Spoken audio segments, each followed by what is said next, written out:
Okay, G, so our last and final topic of electrochemistry. It is our final topic of electrochemistry. अच्छा, अब hydrogen oxygen fuel cell is not at all difficult, इसमें सिर्फ memorisation important है.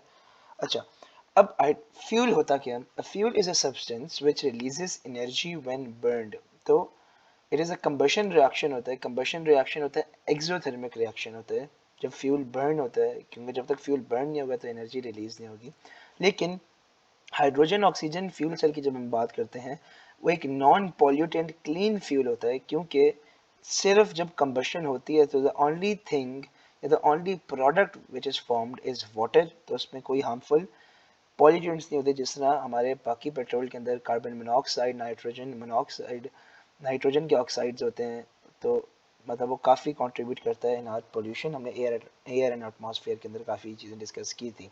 फिर हमने कहा है कि हाइड्रोजन जो है वो fuel as a fuel use होता है इन रॉकेट इंजन. और आजकल काफ़ी टेक्नोलॉजी के साथ हम लोग कोशिश कर रहे हैं कि हम लोग फ्यूल सेल्स बनाएं, हाइड्रोजन फ्यूल सेल्स, ताकि हम लोग गाड़ियों को, ताकि हम लोग ऑटो व्हीकल्स को पावर कर सकें by hydrogen fuel cell rather than our traditional petroleum या diesel या whatever. So then we said a fuel cell is an electrochemical cell in which a fuel in this case, जब हम लोग fuel की बात करते हैं, in this case hydrogen, वो क्या करता है, वो डोनेट करता है अपना electron at one electrode, and oxygen जो है वो क्या करता है, गेन करता है इलेक्ट्रॉन एट अनदर इलेक्ट्रोड. तो होता क्या है, जो ये रिएक्शन है ना हमारी, ये जो हाफ रिएक्शंस हैं, ये आप लोगों ने याद करना है. मेजॉरिटी टाइम जो है ना वो हमारा एग्जामिनर, मेजॉरिटी टाइम जो है वो हमारा एग्जामिनर यही चीज़ हमसे पूछता है. तो ये हाफ रिएक्शंस आपको याद होनी चाहिए, ये सेम ही रहती है. हाइड्रोजन क्या करता है, हाइड्रोजन इज अ फ्यूल.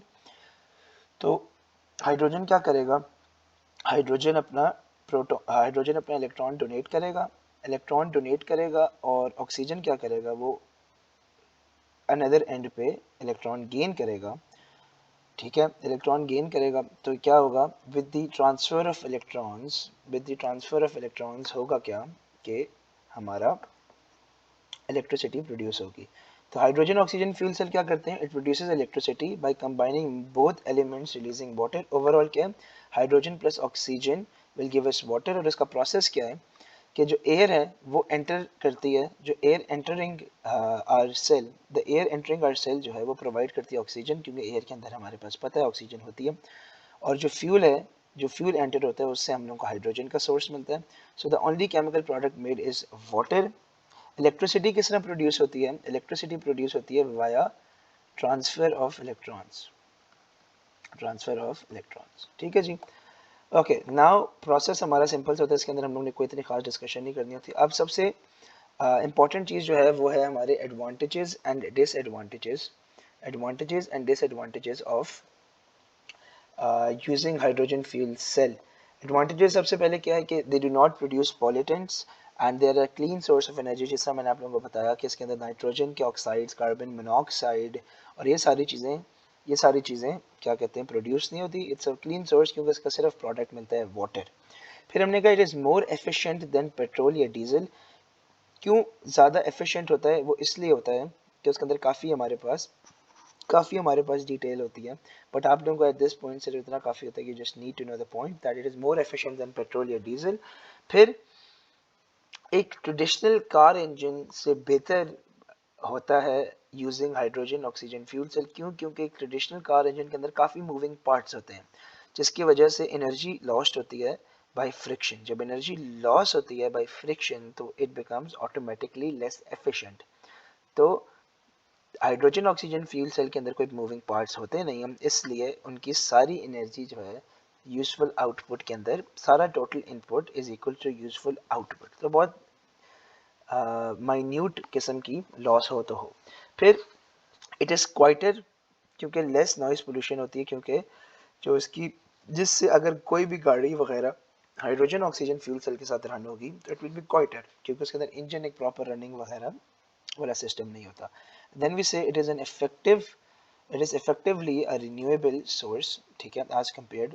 तो ये हमारे पास हमारे इसके कुछ एडवांटेज हैं. डिसएडवांटेजेस की साइड पे आते हैं तो सबसे बड़ा पहले तो ये है ना कि जो मटेरियल्स यूज़ करते हैं ना, जो फ्यूल सेल को प्रोड्यूस करने में, वो एक्सपेंसिव होते हैं। क्योंकि देखिए, हम लोग ना सिर्फ केमिस्ट्री तक, दुनिया के अंदर कोई भी इनोवेशन जब होती है, हम सिर्फ केमिस्ट्री तक बाउंड नहीं होते। We have to check all the feasibility कि उस प्रोडक्ट की क्या क्या फिजिबिलिटी है, क्या वो इतना जितना is it even worth it कि इतनी हम एक्सपेंसिव इस पे प्रोडक्ट्स यूज़ करें, इतनी एक्सपेंसिव इक्विपमेंट यूज़ करें। तो सबसे पहली चीज़ ये होता है कि जो मटेरियल्स यूज़ होते हैं वो काफ़ी महंगे होते हैं। सेकेंड चीज़ जो सबसे मेजर प्रॉब्लम है कि उसकी हाइड्रोजन जो है वो एग्जिस्ट करती है इन गैस फॉर्म। हाइड्रोजन क्या करती है? हाइड्रोजन एग्जिस्ट करती है इन गैस फॉर्म। तो उससे क्या होता है कि हाइड्रोजन के पास मसला होता है स्टोरेज का। तो over petroleum hydrogen has storage problem, so difficult to store over petroleum. ठीक है, अब डिफिकल्ट टू स्टोर क्यों है? एक तो पहला मैंने रीजन आप लोगों को दिया ना कि वो गैस में है।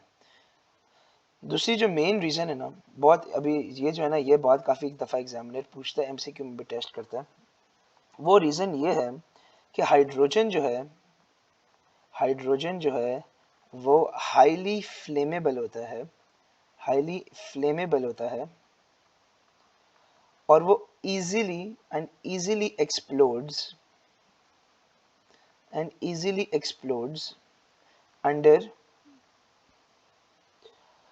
Under pressure.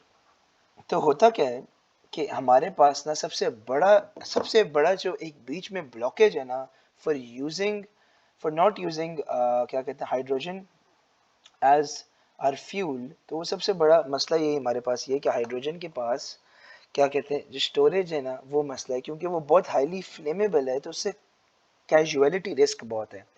क्योंकि जब गाड़ियों का एक्सीडेंट होना is not a rare thing, we all know. तो जब गाड़ी एक्सीडेंट होती है, राइट, जब गाड़ी का एक्सीडेंट होता है तो उसकी वजह से ये हो सकता है कि हाइड्रोजन जो है वो हाईली एक तो रिएक्टिव भी है और हाईली फ्लेमेबल भी है।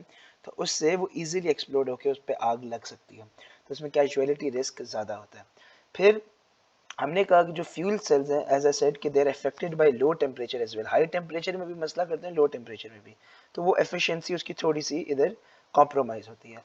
एंड देन आखिरी चीज़ जो होती है कि जो हाइड्रोजन है, हाइड्रोजन का सोर्स क्या होता है हमारे पास? हाइड्रोजन का जो सोर्स होता है वो यूजुअली हमें ऑब्टेन होता है by combustion of fossil fuels या हाइड्रोकार्बन्स की जितनी भी चीज़ें होती हैं वो भी हाइड्रोकार्बन से भी अगर हमें मिले, या लेकिन यूजुअली हमारा जो होता है वो कंबशन होती है फॉसिल फ्यूल्स की वजह से, जिसकी वजह से हमारे पॉल्यूटेंट्स तो रिलीज होते हैं इनटू द एटमॉस्फेयर।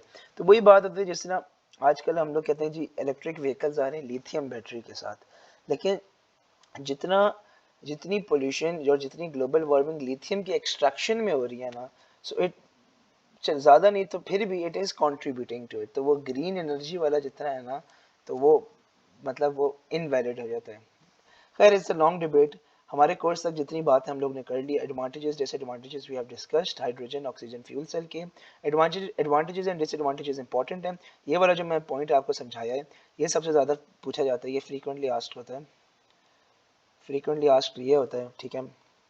और जो आपके हाफ रिएक्शंस है ना, ये फ्रीक्वेंटली आस्क्ड होती हैं, ठीक है। बाकी आपको सारी चीज़ें पता होनी चाहिए, ज़ाहिर सी बात है, यू कैन नॉट बी अनप्रिपेयर्ड। तो ये हमारा हाइड्रोजन ऑक्सीजन फ्यूल सेल की कहानी यहीं पे ख़त्म होती है। एंड यहीं पे हमारी इलेक्ट्रो केमिस्ट्री ख़त्म होती है, जिसके अंदर हमने इलेक्ट्रोलिसिस को काफ़ी डिटेल के अंदर पढ़ा, काफ़ी वीडियोस हमने बनाई। और सिमिलरली अब हमारे पास मेटल्स